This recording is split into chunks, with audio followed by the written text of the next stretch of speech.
Last బయట briefing ఇద్దాం.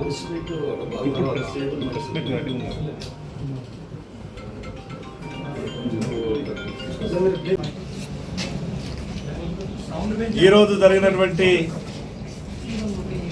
BJLP మీటింగ్లో గౌరవ మా సభానాయకులైనటువంటి మా శాసనసభాపక్ష నాయకులైనటువంటి ఏలేటి మహేశ్వర్ రెడ్డి గారి ఆధ్వర్యంలో కామారెడ్డిలో జరిగినటువంటి బీజేఎల్పీ సమావేశంలో కొన్ని అంశాలను మేము చర్చ చేయడం జరిగింది. ప్రధానంగా ఈ రాష్ట్రంలో లా అండ్ ఆర్డర్, ఒక శాసనసభ్యుని మీద పోలీసుల వలయం దాటి కాంగ్రెస్ గుండాలు ఒక శాసనసభ్యుని అత్యాయత్నం చేయడానికి ఆ కాంగ్రెస్ గుండాలు కామారెడ్డి ఎమ్మెల్యే క్యాంప్ ఆఫీసు పైనకి ఎవరి ప్రోత్సాహంతో ఎవరి ధైర్యంతో ఆ యొక్క కాంగ్రెస్ గుండాలు దాడికి వచ్చిండ్రో దీన్ని బట్టి ఈ రాష్ట్రంలో లా అండ్ ఆర్డర్ ఏ రకంగా ఉన్నదో దీని మీద రాష్ట్రం మొత్తం మీద కూడా చర్చ జరగాలని వచ్చేటటువంటి శాసనసభ సమావేశంలో ఈ లా అండ్ ఆర్డర్ మీద భారతీయ జనతా పార్టీ ప్రధానంగా చర్చ చేసే విధంగా ప్రభుత్వం మీద ఒత్తిడి తీసుకొస్తాం.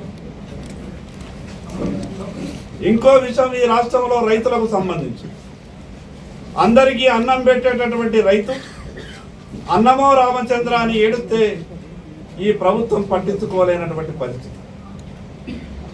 ఈ రాష్ట్రంలో పంటల బీమా అమలు చేయాలని గతంలో భారతీయ జనతా పార్టీ అసెంబ్లీలో డిమాండ్ చేస్తే పెట్టినట్టే 3,000 కోట్ల రూపాయలు పెట్టి ₹1 కూడా ఖర్చు చేయని కారణంగా ఈ రాష్ట్రంలో పంటల బీమా అమలు చేయని కారణంగా ఈ సంవత్సరం రాష్ట్రం అంతా కూడా పంటలు పండక రైతులు ఇబ్బందుల్లో ఉంటే ప్రభుత్వం చేసినటువంటి తప్పిదానికి రైతులు నష్టపోయిండు. కాబట్టి ఈ రాష్ట్రంలో పంటల బీమా అమలు చేయాలని నరేంద్ర మోడీ గారు ప్రవేశపెట్టినటువంటి ఆ యొక్క గొప్ప పథకం దేశంలో అన్ని రాష్ట్రాల్లో అమలవుతున్నట్టు తెలంగాణ రాష్ట్రంలో కూడా అమలు చేయాలని దానికి శ్రీకారం ఆదిలాబాద్ జిల్లా నుండి 7వ తారీఖు నాడు వేలాది మంది రైతుల నుండి దరఖాస్తులు స్వీకరించి ఈ రాష్ట్రం మొత్తం మీద కూడా పాత ఉమ్మడి 10 జిల్లాలు బీజేఎల్పీ భారతీయ జనతా పార్టీ నాయకులు పర్యటించి లక్షల దరఖాస్తులతో రాష్ట్ర శాసనసభకు భారతీయ జనతా పార్టీ తీసుకెళ్లి ప్రధానమైనటువంటి ఈ రైతుల బాధను వచ్చేటటువంటి శాసనసభలో చర్చ చేసే విధంగా ఆ యొక్క విషయం మీద కూడా తీర్మానం చేసినాం. ఇంకో ప్రధానమైనటువంటి సమస్య, ఈ రాష్ట్రంలో పనిచేసి రిటైర్డ్ అయినటువంటి విశ్రాంత ఉద్యోగులకు ప్రస్తుతం ప్రభుత్వ విధుల్లో నిర్వహిస్తున్నటువంటి ప్రభుత్వ ఉద్యోగులకు ఉపాధ్యాయులకు చెల్లించాల్సినటువంటి ₹1,000 కోట్ల బకాయిలు చెల్లించని కారణంగా ఎందరో మంది చనిపోయిన ఎన్నో కుటుంబాలు రోడ్డున పడ్డాయి. కాబట్టి వెంటనే ఉపాధ్యాయ విశ్రాంత ఉద్యోగులకు సంబంధించినటువంటి బకాయిలన్నీ కూడా విడుదల చేయాలని ఆ విషయం మీద కూడా ఈ ప్రభుత్వం మీద ఒత్తిడి తీసుకొచ్చే కార్యక్రమాలు చేయడానికి ఈరోజు బీజేఎల్పీ తీర్మానం చేయడం జరిగింది.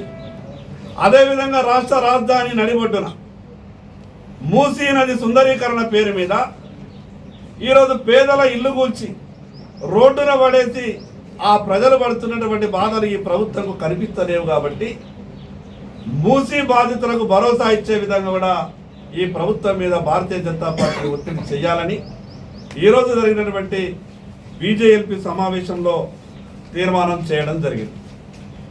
మిగతా విషయాలు బీజేఎల్పీ నాయకులైనటువంటి మహేశ్వర్ రెడ్డి గారిని మాట్లాడవలసిందిగా ఈరోజు బీజేపీ సమావేశాన్ని కామారెడ్డి వెంకటరమణారెడ్డి గారు ఎమ్మెల్యే క్యాంప్ ఆఫీసులో నిర్వహించడం, అనేక అంశాలు చర్చించి మరి ఇప్పుడే మిత్రుడు పాయశంకర్ గారు చెప్పినట్టుగా ఈ 3-4 అంశాల మీద చర్చించి ఒక రిజల్యూషన్ తీయడం జరిగింది. ఇప్పుడు ఈ రాష్ట్రంలో లా అండ్ ఆర్డర్ పూర్తిగా వైఫల్యం చెందిందని, అదే మాదిరిగా మరి రైతుల్ని ఆదుకోవాలని రైతు బీమా పథకాన్ని ప్రవేశపెట్టిన అంశం మీద మరి అదే మాదిరిగా హైడ్రా అంశంలో కూడా నిర్వాసితుల్ని ఇబ్బంది పెడుతున్నటువంటి రాష్ట్ర ప్రభుత్వము మరి పూర్తిగా అన్ని అంశాలలో అవసరం చెందిన అంశాల మీద చర్చించడం జరిగింది. మరి ముఖ్యంగా మొన్న జరిగినటువంటి కామారెడ్డిలో జరిగినటువంటి ఘటన ఈరోజు ఒక శాసన సభ్యునికే సెక్యూరిటీ అంశం లోపల ఈ రకమైనటువంటి పరిస్థితి ఉంటే సామాన్యుల పరిస్థితి ఏ రకంగా ఉంటుందో ఒకసారి ఆలోచన చేయాలి.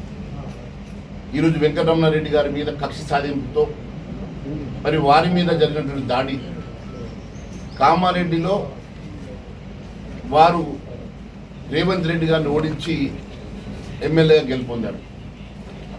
మరి ఈ ప్రాంతంలో వారికి సెక్యూరిటీ ప్రొవైడ్ చేయకుండా కాంగ్రెస్ గుండాలు వారి మీద దాడి యత్నం చేయడం, మరి దాడి యత్నం చేసినటువంటి వ్యక్తుల మీద కాన్స్పిరసీ ఉన్నటువంటి వ్యక్తుల మీద కేసులు పెట్టకుండా మరి 5 భారతీయ జనతా పార్టీ నాయకుల్ని కార్యకర్తలను అరెస్ట్ చేసి రిమాండ్ చేసి మిగిలిన 3 మీద కేసులు చేసినటువంటి ఈ ప్రభుత్వం ఇది కక్ష సాధింపు కాదని అడుగుతా ఉన్నాం. ఈరోజు ఇక్కడే కాదు, బాన్స్వాడలో జరిగినటువంటి సంఘటన, నాగర్ కర్నూలు జరిగినటువంటి సంఘటన చూస్తూ ఉంటే ఈ రాష్ట్రంలో పూర్తిగా లా అండ్ ఆర్డర్ గతి తప్పింది. పూర్తిగా ఇక్కడ లా మినిస్టర్ కూడా ఈ హోమ్ మినిస్టర్ కూడా లేకుండా ఈ రాష్ట్రంలో ఎక్కడ కూడా మరి శాంతి భద్రతలకు భంగం వాటిల్లే విధంగా అనేకమైనటువంటి ఘటనలు ఈ మధ్య మనం చూస్తూ ఉన్నాం. మరి ఇదన్నిటికీ కూడా రేవంత్ రెడ్డి గారు బాధ్యత వహించాలి. కామారెడ్డిలో ఎమ్మెల్యే గారి మీద జరిగిన దాడికి కూడా ముఖ్యమంత్రి రేవంత్ రెడ్డి గారు బాధ్యత వహించాలని చెప్పి భారతీయ జనతా పార్టీ డిమాండ్ చేస్తుంది. అదే మాదిరిగా ఈరోజు బీజేపీలో ఇంకో విషయం కూడా, కేంద్ర ప్రభుత్వం ప్రవేశపెట్టినటువంటి బడ్జెట్ కూడా ఈరోజు దేశ అభివృద్ధి కోసం సంక్షేమం కోసం పెద్దపీట వేసి దేశంలో ఒక ఆదర్శవంతమైనటువంటి బడ్జెట్ ప్రవేశపెట్టినటువంటి నరేంద్ర మోడీ గారికి ధన్యవాద తీర్మానాలు కూడా ఈరోజు మేము బీజేపీలో మరి తీర్మానం ప్రవేశపెట్టడం జరిగింది. క్షేత్రస్థాయిలో తెలంగాణలో భారతీయ జనతా పార్టీ బలోపేతం చెందుతున్న దానికి మొన్న జరిగినటువంటి సర్పంచ్ ఎన్నికలు కానివ్వండి, మరి మొన్న జరిగినటువంటి కౌన్సిల్ ఎన్నికల్లో కూడా, మున్సిపల్ కౌన్సిల్ ఎన్నికల్లో కూడా అనేక స్థానాలు గతంలో కన్నా అత్యధిక స్థానాలు గెలవడమే కాకుండా అనేక సీట్లలో నేరుగా కొంతమంది నాయకులు ఓడిపోయినప్పటికీ Bharatiya Janata party vote share కానివ్వండి, పర్ఫార్మెన్స్ కానివ్వండి మరి చాలా మెరుగుపడి ఖచ్చితంగా రేపు జరిగేటువంటి 2028 ఎన్నికల్లో జనరల్ ఎన్నికల్లో భారతీయ జనతా పార్టీ తెలంగాణ రాష్ట్రంలో అధికార దిశగా పరిగెడుతూ ఉన్నది. ఖచ్చితంగా రేపు తెలంగాణ ప్రజలు భారతీయ జనతా పార్టీని ఆశీర్వదించడానికి సిద్ధంగా ఉన్నారు. మరి భారతీయ జనతా పార్టీ కూడా మరి అదే దిశలో ప్రయాణిస్తూ ఉన్నదని చెప్పి నేను తెలియజేస్తూ ఉన్నాను.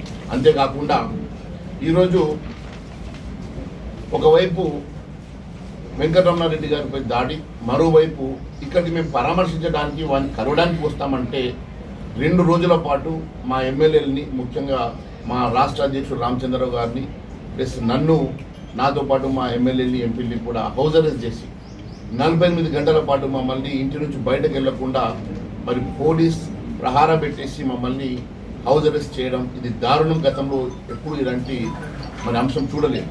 హౌస్ అరెస్ట్ అంటే ఒక 4-5 గంటలు 5-6 గంటలు హౌస్ అరెస్ట్ చేసి సాయంత్రం 4 గంటలకు వదిలేసేవారు. కానీ అలా కాకుండా 2 రోజులు కంటిన్యూస్గా మమ్మల్ని మరి గృహ నిర్బంధంలో పెట్టి మమ్మల్ని బయటకు వెళ్లకుండా మమ్మల్ని ఇబ్బంది పెట్టినటువంటి రాష్ట్ర ప్రభుత్వము కేవలం చేసిన తప్పిదాలను కప్పిపుచ్చుకోవడానికి వారు ఈ రకమైనటువంటి ఎదురుదాడి చేసేటువంటి ప్రయత్నం చేస్తూ ఉన్నారు. ప్రజలు గమనిస్తూ ఉన్నారని సంగతి తెలియజేస్తూ ఉన్నారు. ఎందుకంటే ఇచ్చిన హామీలు నెరవేర్చలేని ప్రభుత్వం, ప్రజల్ని మోసం చేసి అనేకమైనటువంటి హామీలు ఇచ్చి గద్దెనెక్కినటువంటి రాష్ట్ర ప్రభుత్వం పూర్తిగా వైఫల్యం చెంది ఈరోజు ప్రజలకు సమాధానం చెప్పుకోలేనటువంటి పరిస్థితుల్లో ఎదురుదాడికి పాల్పడుతూ ఉన్నది. మరి ఈ రకమైనటువంటి మరి ప్రజలు గమనిస్తూ ఉన్నారు ఈ రకమైనటువంటి ఎదురుదాడిని. 6 గ్యారంటీలకు చట్టబద్ధత కల్పిస్తామని చెప్పినటువంటి రేవంత్ రెడ్డి గారు ఈరోజు 6 గ్యారంటీలకు చట్టబద్ధత కాదు కదా, ఇచ్చినటువంటి హామీలు కూడా నెరవేర్చలేనటువంటి పరిస్థితిలో ఈరోజు రాష్ట్రం దివాలా తీసే పరిస్థితిలో నడిపిస్తున్నటువంటి ప్రజలు గమనిస్తూ ఉన్నారు. మేము ఒకటే అడుగుతా ఉన్నాం, మీరు ఇచ్చిన హామీలు నెరవేర్చినప్పుడు మీకు అధికారంలో ఉండేటువంటి కనీస నైతిక బాధ్యత మీ మీద ఉన్నదా? మీరు ఇచ్చిన హామీలు నెరవేర్చలేదు, తప్పుడు హామీలు ఇచ్చిండ్రు, అనేకమైనటువంటి తప్పుడు మేనిఫెస్టో తోటి ఈరోజు ప్రజలకు మ్యాండేట్ అడిగినటువంటి ఈ ప్రభుత్వం ఇచ్చిన హామీలు నెరవేర్చినప్పుడు మీరు అధికారంలో కొనసాగేటువంటి నైతిక హక్కు మీకు ఉన్నదా అని చెప్పేసి మేము అడుగుతా ఉన్నాం. మరి అదేవిధంగా రాష్ట్రంలో హోంశాఖ ఈరోజు రేవంత్ రెడ్డి గారి చేతిలో ఉన్నదా, లేకుంటే ఓవైసీ బ్రదర్స్ చేతిలో ఉన్నదా, ఈరోజు ప్రజలకు అనుమానాలు వస్తూ ఉన్నాయి. బాన్సువాడలో జరిగినటువంటి సంఘటనలో ఒక ముస్లిం మైనార్టీ యువకుడు ఒక హిందూ అమ్మాయి మీద అసభ్యంగా ప్రవర్తించి మరి ఆయనను అరెస్ట్ చేయమని చెప్పేసి భారతీయ జనతా పార్టీ కార్యకర్తలు అడిగినందుకు భారతీయ జనతా పార్టీ కార్యకర్తలను అరెస్ట్ చేశారు తప్ప ఇప్పటి వరకు ఆయన మీద కేసు నమోదు చేయలేదు. ఆయనను ఈరోజు మరి అరెస్ట్ చేసినట్టు చేసి వదిలేశారు. అంటే కేవలం ఎంఐఎం ఒత్తిడికి లొంగి ఏ వ్యక్తి అయితే హిందూ అమ్మాయి మీద అసభ్యంగా ప్రవర్తించిండో ఆయన మీద అరెస్టు చేయకుండా, రిమాండ్కి పంపకుండా అడిగిన పాపానికి భారతీయ జనతా పార్టీ నాయకుల్ని దాదాపు 13 మంది నాయకుల్ని మరి ఈరోజు రిమాండ్కి పంపడమే కాకుండా అనేక మంది మీద ఈరోజు మరి అబ్స్కాండింగ్లో ఉన్నటువంటి వారి మీద కేసులు పెట్టి ఇబ్బంది పెట్టేటువంటి ప్రయత్నం జరుగుతూ ఉందండి. ఇది కేవలం ఓవైసీ బ్రదర్స్ ఒత్తిడి వల్లనే జరుగుతూ ఉన్నది. ఈరోజు ఓవైసీ బ్రదర్స్ చెప్తా ఉన్నట్టుగానే స్టీరింగ్ మా చేతిలో ఉందని వారు ఎట్టయితే చెప్తా ఉన్నారు, అదే మాదిరిగా ఈరోజు కాంగ్రెస్ పార్టీ హోంశాఖను పూర్తిగా ఓవైసీ బ్రదర్స్కి అప్పచెప్పి ఈరోజు నిష్ఠూరంగా ఉన్నటువంటి ముఖ్యమంత్రి రేవంత్ రెడ్డి గారు దీనికి సమాధానం చెప్పని అడుగుతా ఉన్నాం. ఈరోజు హిందువుల మనోభావాలు దెబ్బతినే విధంగా అసభ్యంగా ప్రవర్తించడమే కాకుండా మీరు బోధనలో చూశారు, స్కూల్కి వెళ్ళేసి నమాజ్కి మాకు ఒక రూమ్ ప్రత్యేకంగా కావాలని చెప్పి అడుగుతున్నారు. అదే మాదిరిగా ఈరోజు ఒక అమ్మాయి హిందూ దేవత పాటలు పెట్టుకుంటే దానికి చులకన చేసి అసభ్యంగా ప్రవర్తించడం వారి మీద కేసులు చేయరు. మీరు నాగర్ కర్నూలులో జరిగిన పరిస్థితి చూడండి. అదే మాదిరిగా నిర్మల్లో చూడండి, నిర్మల్లో కూడా మన పేరెంట్స్ తోటి ఒక అమ్మాయి బయటకు వెళ్తూ ఉంటే అక్కడ కూడా అసభ్యంగా ప్రవర్తించడం వీడియోలు బయటకు వచ్చాయి. ఇప్పటి వరకు వారి మీద కూడా కేసులు పెట్టలేదు. ఈ రకంగా పూర్తిగా ఈ రాష్ట్ర ప్రభుత్వం శాంతి భద్రతలను గాలి వదిలేసి ఓవైసీ బ్రదర్స్కి తాకట్టు పెట్టినట్టుగా స్పష్టమవుతా ఉన్నది. దీనికి ముఖ్యమంత్రి గారు సమాధానం చెప్పాలని చెప్పేసి మేము అడుగుతా ఉన్నాం. అదే కాకుండా ఇచ్చినటువంటి అనేకమైనటువంటి హామీలు, మొన్న జరిగినటువంటి వడగళ్ల వానల్లో అనేకమైనటువంటి రైతుల పంట నష్టం జరిగితే కనీసం ఎన్యూమరేషన్ కూడా ఇప్పటివరకు ఆదేశాలు జారీ చేయలేదు. మరి ఇప్పుడే మిత్రుడు పాయశంకర్ గారు చెప్పినట్టుగా మేము ఇప్పుడే బీజేపీలో తీర్మానం చేసి ఖచ్చితంగా రైతు బీమా అమలు చేయాలని, రైతులను ఆదుకోవాలని చెప్పేసి మేము డిమాండ్ చేస్తూ ఉన్నాం. ఈ అంశం మీద ఖచ్చితంగా రేపు అసెంబ్లీలో కూడా మేము ఈ సబ్జెక్ట్ టేకప్ చేయడమే కాకుండా ముఖ్యమంత్రి గారిపై ఒత్తిడి తీసుకొస్తాం. రైతులను ఆదుకోవాల్సిన ప్రభుత్వం ఒకవైపు రైతు బంధు ఇవ్వదు, మరోవైపు ఇటువంటి అకాల వర్షాలకు జరిగినటువంటి పంట నష్ట పరిహారం ఇవ్వదు.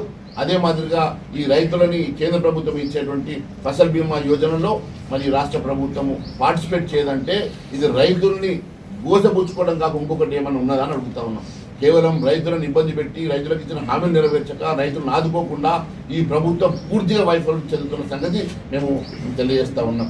అంతేకాకుండా హామీలను అటకెక్కించి ఈరోజు మరి ప్రజలతోటి, ప్రజల మనోభావాలతోటి ఆటలాడుకున్నటువంటి రాష్ట్ర ప్రభుత్వం వెంటనే ఇచ్చిన హామీలు నెరవేర్చాలని అన్ని వర్గాల ప్రజానీకానికి, యువతకి, మహిళలకి, విద్యార్థులకి, రైతన్నలకి అనేక మందికి ఇచ్చిన హామీలు నెరవేర్చాలని భారతీయ జనతా పార్టీ డిమాండ్ చేస్తూ ఉంది. ముఖ్యంగా ఉద్యోగులకి, విశ్రాంతిత ఉద్యోగులకి, ఉద్యోగ ఉపాధ్యాయులకి వెంటనే వారి పెండింగ్ బిల్స్ని వెంటనే అమలు చేయాలని, రిలీజ్ చేయాలని, అదే మాదిరిగా మరి నిరుద్యోగ యువతని మీరు వెంటనే ఉద్యోగ కల్పన చేసి వారికి ఇస్తామన్నటువంటి 4,000 రూపాయల స్టైఫండ్ని వెంటనే రిలీజ్ చేయాలని చెప్పి భారతీయ జనతా పార్టీ డిమాండ్ చేస్తూ ఉన్నది.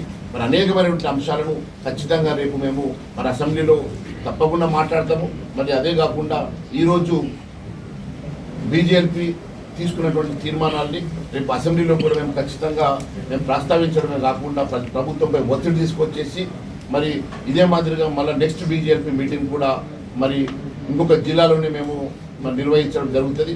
మరి ఖచ్చితంగా రేపు 7వ తారీఖు రోజు ఆదిలాబాద్లో జరగబోయేటువంటి మరి రైతు బీమా కోసము, పంటల బీమా కోసము రైతుల దగ్గర నుంచి మేము స్వీకరించబోయేటువంటి అప్లికేషన్ దరఖాస్తులని మరి ఆదిలాబాద్ నుంచి మొదలుపెట్టి అక్కడ పాయశంకర్ గారి నియోజకవర్గం నుంచి మొదలుపెట్టేసి రాష్ట్ర వ్యాప్తంగా ఇలాంటి కార్యక్రమాలను ముందుకు తీసుకెళ్తామని తెలియజేసుకుంటూ ఈ అవకాశం ఇచ్చిన ధన్యవాదాలు తెలియజేస్తాను. ఎన్ని రోజుల పాటు ఈ కార్యక్రమం జరగనుంది? ఎంతమంది? హైదరాబాద్ లో 7వ తారీఖు రోజు స్టార్ట్ చేసేసి దాని తర్వాత అసెంబ్లీ లోపల ఎన్ని జిల్లాలు మేము చేయగలుగుతాం అన్ని జిల్లాలు చేస్తాం. తర్వాత కూడా ఈ కార్యక్రమాన్ని ముందుకు తీసుకెళ్తాం. సరే, ఈ ఢిల్లీ లిక్కర్ కేసులో క్లీన్ చిట్ ఇచ్చింది సిబిఐ. దాని విషయంలో బీజేపీ స్టాండ్ ఏంటంటే వాళ్ళు ఆరోపణలు చేసి రాజకీయ ప్రేరేపిత కుట్ర అనేది. చూడండి, ఎప్పుడైనా సరే ఈ న్యాయస్థానాలు తీసుకునేటువంటి దాని మీద మనం మాట్లాడడము అది సమంజసం కాదు. మరి ఒక చట్టం తన పని తను చేసుకోబోతుంది. మరి దాని మీద ఈ ఆధారాలతోటి మరి డిపార్ట్మెంట్స్ కేసెస్ పెట్టినాయో మరి దేని మీద మరి సాక్ష్యాధారాలతోటి మరి ఈరోజు కోర్టు డిసైడ్ చేసిందో అది ఈరోజు ఇక్కడ మాట్లాడడం బికాజ్ అది సబ్ జ్యుడిషియరీ అవుతుంది కాబట్టి ఆ విషయం బడ్జెట్ సంబంధించి బడ్జెట్ మీటింగ్స్ జరుగుతూ ఉన్నాయి. బడ్జెట్ సంబంధించి కేవలం ఇది ఐవాష్ అనేటువంటి బడ్జెట్స్ లాస్ట్ టైం వారు బడ్జెట్ అలొకేషన్ చేసినటువంటి ఫండ్స్ను పూర్తిగా వినియోగిస్తలేరు. మరి బీసీలకు ఇస్తామని చెప్పినటువంటి ఫండ్స్ కానివ్వండి, ఎస్సీ ఎస్టీలకు ఇస్తామన్నటువంటి ఫండ్స్ కానివ్వండి పూర్తిగా వాళ్ళు ఖర్చు చేయలేకపోయినారు. మరి ఎక్కడ కూడా ఈ రాష్ట్రము మరి అన్ని కూడా గోప్యంగా ఉంచుతా ఉన్నది. ఈవెన్ జీవోలను కూడా మరి అన్ని గోప్యంగా ఉంచుతా ఉన్నది. ఏవి కూడా మరి పబ్లిక్ డొమైన్లో పెట్టడం లేదు. మరి అనేకమైనటువంటి అవకతవకలతో ఈ రాష్ట్ర ప్రభుత్వం ఇచ్చినటువంటి ఏ ఒక్క హామీ నెరవేరుస్తలేదు. మరి అలొకేట్ చేసినటువంటి బడ్జెట్ కూడా పూర్తి స్థాయిలో ఖర్చు చేయకపోవడం ఇవన్నీ కూడా మేము డెఫినెట్గా ప్రస్తావిస్తాం. అనేకమైనటువంటి అంశాలు కూడా ప్రజల దృష్టికి తీసుకొస్తాం. Okay, thank you.